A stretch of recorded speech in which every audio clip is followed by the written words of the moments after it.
Absolutely, anything you want, of course. So what I'm doing is I'm going ahead and, uh-oh, what happened? Did the webcam poop out?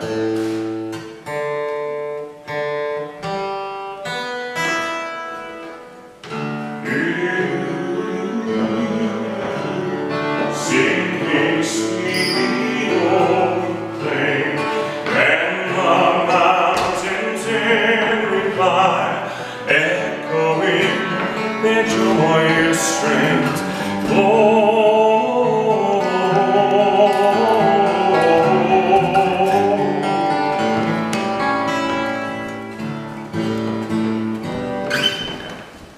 Okay, I'm not sure what's happening here. The webcam is acting up.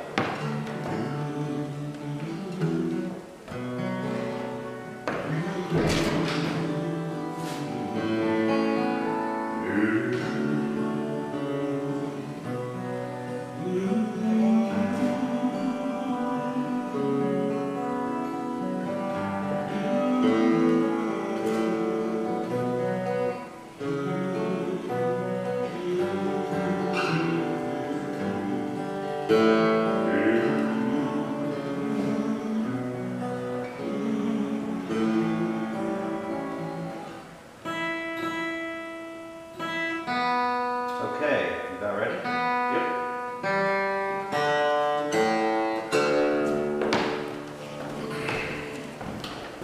Give me a second. Where's here, right here? Oh, you can see the little You monitors. see it right there, yeah. All right. Okay. This is Don Henderson from Celtic Happenings, and I am doing my initial YouTube video. I'm very excited about that. And I'm also really excited that my friend Charlie Zahm is here with me. And I've known Charlie for 50 years. 50 years. I Neither think. of us are, I'm Yeah. not 50 years Yeah, old yeah, yet. yeah. You are, yeah, well, I'm chasing you hard, so. We're here because Charlie is giving a concert at this historic church, the Octorara Covenanter Church in southern Lancaster County. More about that later. Charlie, let's talk about your music. Yes, sir. Yes, sir. How did you start with an interest in Celtic and folk music? Where did that come from? Well, most of that came from my mother's side of the family. Everybody plays an instrument and they all sing. But I grew up on an island on the east coast of Florida, a little island. It used to be separated from the mainland with just a drawbridge. And now they got a span bridge. But when I was 14 years old, I was riding my bike on the bike path, going home, and I was singing a song to myself, which goes, "By yon bonny banks, by yon bonny braes." And I didn't play guitar at that time. In fact, I didn't even play the banjo at that time, just 14, about to play the banjo. And I realized I love these songs. And at the time, I kind of recognized that I'm probably the only kid on my street who knows Loch Lomond, but I learned it because my mother's side, they all sing it. And I realized that slowly but surely, I think I'm going to ease my way into just appreciating the music. Doing it as much as I do was certainly not a goal. At that time, it's just because you love the music. That's why anybody who's into music because you love it, and then soon it takes over much of your life, and that's what's happened in a good way. Well, it's starting to take over my life too, so I know what you're talking about. Yeah, sure. I know what you're talking about. And so, from 14, you started to play the banjo? Yep, 14 years old, 5-string banjo. Okay. And that took you? I played it through college. My first band I was in college called New River Bluegrass. I was the banjo player, didn't sing at all. Started playing guitar when I was 16 because I loved the ballads. Mm-hmm. It was a weird thing. When I grew up in Florida in the 70s and 80s, where I grew up, there was no traditional music like what I do.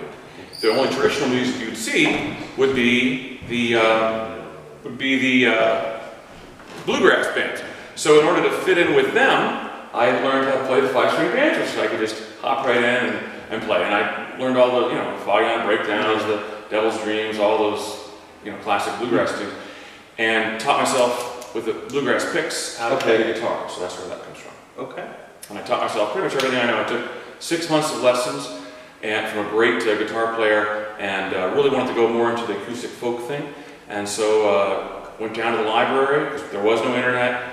Open up those old dusty books. You learn the old child ballads. I played the penny whistle. I could follow along the notes at that time, and you taught yourself the stuff. Okay. You didn't grow up in the Appalachian Mountains, at least I didn't, so there was no one around who did it. Okay. I taught myself. And I can tell it's been rewarding. You're really enjoying this. Absolutely. What advice would you give to a young person who likes your music and wants to do it? Best advice I could give is you stick to it. You practice every day, an hour if you can. You have the discipline to pick up your instrument, close the door, you open up the books, or if you're watching YouTube videos on how to play, you do it and stick with it and don't ever quit. And play the songs that you love, not necessarily the ones that you're told to learn how to play, but if you really love it and you want it to last a lifetime, find the songs that you love that really touch you. And if you play the kind of music that I do, it's not hard to find a song that you love. There's so many incredible songs. And just learn it. And you keep practicing it, and you sing it for people. You listen to other people. That's really important. You go to other places where the music is played. You sit in circles. You go to the kind of acoustic sessions, and you watch other people, and you ask questions. And you take that home, and you work that over in the next week, and you try to learn a new song at least once a week, at least. And pretty soon, you'll have a good bag full of songs. And people hopefully will want to hear you, and then try to get out there and play it at the country fairs, apple festivals, pumpkin festivals, any place where they have acoustic music, go there and hear what the people want to hear, listen to how they respond to what you do, and try to find the audience that listens to what you want rather than you try to change what you do to find an audience. I have never done anything other than what I do. And the audience is there. And all you have to do is find it. And I've always enjoyed every concert I've been to. Matter of fact, I was asking my dad, I got him the cowboy songs one, and he said, he's almost as good as Marty Robbins. Which, if you knew my father and his love for Marty Robbins. I love him. Who doesn't? Love Marty Great Robbins. cowboy singer, wonderful tenor, and wrote so many of the classic songs, Big Iron, and Skip, of course, El Paso. Great songs. Yeah.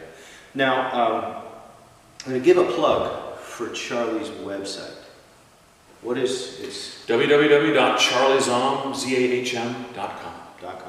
You can order all of Charlie Zahm's albums. I had 3. One of my toddlers got hold of one of them, so one of my Christmas gifts to myself is going to be another one. I think she got hold of it. I can't find it. It's just gone. I have a little girl that just loves. Oh, I've seen her. She's a sweetheart. She loves the younger one though. Loves to look at the CDs. She loves to look at the pictures. Oh, I got you. So, and I think she took it and she's got it away somewhere. So I'm going to get another the Highlands, Highlands, and then Home. Yeah. I have to get that one again. And my wife and I really enjoy your music. So Thank you. my website is called CelticHappenings.com, and going back to what Charlie said, I am developing lists of other people who are playing, as well as Charlie, and I haven't got all of his stuff up on my calendar yet, but there is a calendar, and there's a Facebook page, if you search Facebook for Celtic Happenings, and there will be a YouTube page, which and I will put Charlie's information, the Charlie Zahm, the page that he quoted, down below. Also, I'm going to put a link to a place where you can go to buy his CDs. And tell us about your trip with East of the Hebrides. To Scotland. To Scotland. Our second sold-out trip, a coach load filled with people who love Scotland, some of whom have been there before, some have only dreamt about going. And for many folks, it's the trip of a lifetime. Finally get to go to Scotland. We have two couples who are celebrating their 50th anniversary together, and their trip to Scotland is their gift to each other. So people who, it is going to be just a lot of great energy. I mean, ooh, look at that castle, look at the bridge, look at these glens. You can't beat it. And so that's in mid-July. It's sold out for this year. Next year we're going to do, in the footsteps of Bonnie Prince Charlie, kind of a Jacobite Highland tour. I would like to do that. Oh, please come with us, Don. We would love to have the thing is, next year, the Henderson clan, they're having the Gathering of the Clan at Fort El Castle. Our chieftain has said, if you can, please come. We will arrange accommodation and camping on the grounds. Oh, nice. And we're going to be there for a long weekend, and the whole clan's going to party together. That's Come awesome. from all over the world. Those So Hendersons do party. we're saving for that one. I understand. But one of our goals is to definitely go on that. So on my Facebook page and on the website, I have information about this tour, and I'll continue to keep it updated. Thanks. And so that people can be involved with that. Now, Charlie's got a Christmas album coming out. It's his next project. He's agreed to play a little clip. It's actually out right now. It's out right last now. week. Yeah, I'll just play it. So if you like the traditional Christmas songs like Angels we have heard on high, singing sweetly o'er the plains, and the mountains in reply, echoing their joyous strains.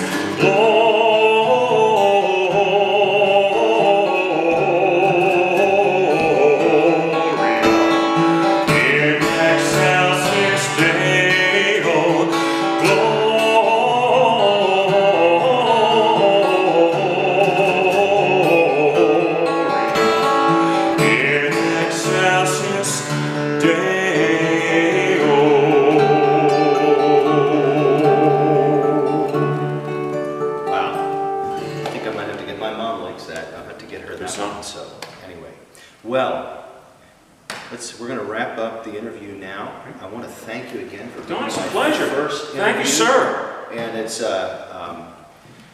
I've been sort of holding off interviewing anybody because I thought, well, I know where Charlie's going to be, and he's probably going to be a great interview. So this, I thought, for a great interview.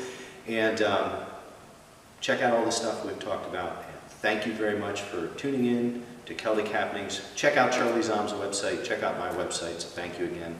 Have a great day. Bye-bye.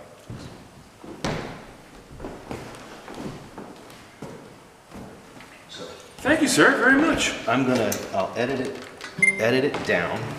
You know, take out me having to